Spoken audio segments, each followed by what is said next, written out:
తారక్ అనేటువంటి junior NT Ramarao ఎవరైతే ఉన్నారో అతను ఆకాశంలో ఉన్నాడు. అతను ఎవరన్నా కించపరచాలని భావిస్తే అది ఆకాశంలో ఉమ్మేసినట్టే వాళ్ళ మీద పడుతుంది. అతని ఏం లోపం లేదు. అతని యొక్క విజయానికి, అతని స్థాయికి చేరటానికి ఒక్కళ్ళే కారణం. ఎవరో తెలుసా? వాడి తల్లి శాలిని. జూనియర్ ఎన్టీఆర్ యొక్క మదరు శాలిని గారు. అతను ఆ కుర్రాడు ఆ స్థాయికి ఎదగడానికి ఆవిడ తన జీవితానంతా పడంగా పెట్టి పెంచింది. శివాజీని జిజియాబాయి ఎట్లా పెంచిందో అట్లా శాలిని గారు ఆ కుర్రాడికి స్థాయి రావడానికి చేసింది. వాడు ఎక్కడో ఆకాశంలో ఉన్నాడు. వాడి ఫ్లెక్సిబిలిటీ ఇలాగ అడిగిపోద్ది అంటలేదండి. ఎవరైనా తారక్ని ఎవరైనా తిట్టినా విమర్శించినా వాళ్ళకే నష్టం తప్ప తారక్కేం నష్టం లేదు. ఇంక పెరుగుతాడు పైకి.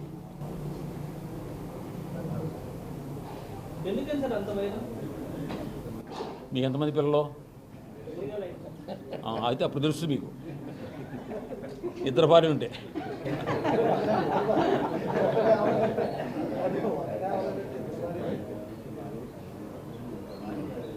తారక్ మొట్టమొదటి డ్యాన్స్ ప్రోగ్రాం మన అసెంబ్లీ హాల్లో అప్పుడు ఒరిస్సా గవర్నర్ సత్యనారాయణ రెడ్డి గారు చీఫ్ గెస్ట్గా వచ్చారు. గోల్డ్స్పాట్ మూర్తి మేమంతా కలిసి ఒక కార్యక్రమం చేస్తే దానికి వచ్చి ఫస్ట్ టైం డ్యాన్స్ చేశాడు. ఇక్కడ ఈ రిహార్సల్స్ కింద మనం హిందీ డిపార్ట్మెంట్ కింద రూమ్లో రిహార్సల్ ప్రాక్టీస్ చేసుకున్నాడు. చాలా మంచివాడు.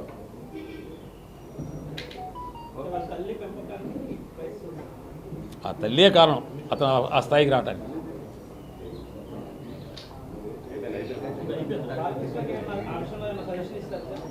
వారు పెద్దవారు, వారి మనకెందుకండి?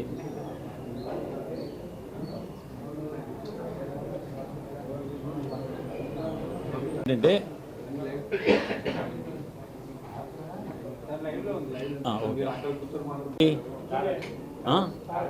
చేయించుకున్నారుగా.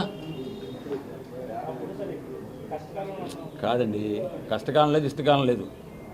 మీకు రాజకీయాల్లో హత్యలు ఉండవు, ఆత్మహత్యలే ఉంటాయి. జగన్మోహన్ రెడ్డి గారి విజయానికి కర్త కర్మ క్రియ ఆయనే. ఆయన రేపు తెలుసు మీకేం జరుగుతుందో. దానికి కూడా ఆయనే కర్త కర్మ క్రియ. మీ అందరికీ తెలుసు కదా,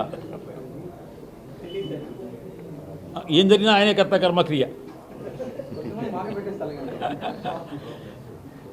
నాకంటే మీకు బాగా తెలుసు కదా.